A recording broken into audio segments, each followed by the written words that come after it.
جناب حضرت موسیٰ علیہ السلام نے اپنے رب کی حضور التجا کی، اے میرے رب قدیر، میں نے تورات کی تختیوں پہ پڑھا ہے کہ ان قریب ایسی امت آنے والی ہے انا جیلہم فی صدورہم، سوڑیا اس امت کی شان یہ ہوگی کہ اس امت کے لوگ آسمان سے اترنے والی کتاب کو اپنے سینوں میں محفوظ کریں گے۔ سبحان اللہ۔ ربانے آ گئی گا ہم سفر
اس امت کے آپ لوگ تیری اس کلام کو اپنے سینوں میں محفوظ کریں گے۔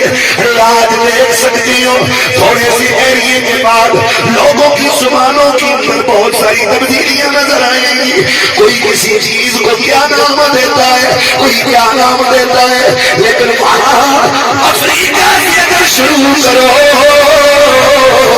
دنیا کے کونے کونے میں چلے جاؤ، قرآن کے ایک نقطے میں فرق نہیں نظر آئے گا، اور قرآن ساری کائنات کی تاریخ تمہیں ایک لہجے میں پڑھتے نظر آئیں گے۔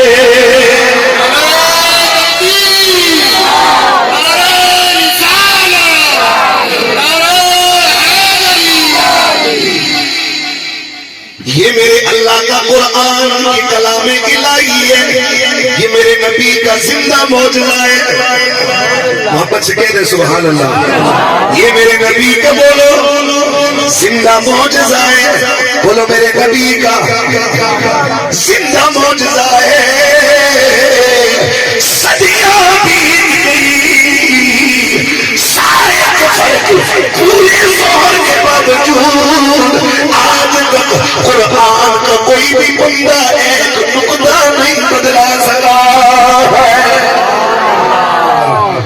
میرا رب اگر چاہتا تو یہ قرآن قیامت تک باقی رہ سکتا تھا، بغیر کسی سبب کے، بغیر کسی وسیلے کے، بغیر کسی دنیا کے اندر باقی سبب کے بغیر یہ قرآن قیامت تک باقی رہ سکتا تھا، لیکن میرے رب نے نظام ایسا بنایا ہے کہ ہر دور میں، ہر زمانے میں، ہر صدی میں، ہر علاقے میں جہاں مسلم رہتا ہے وہاں قرآن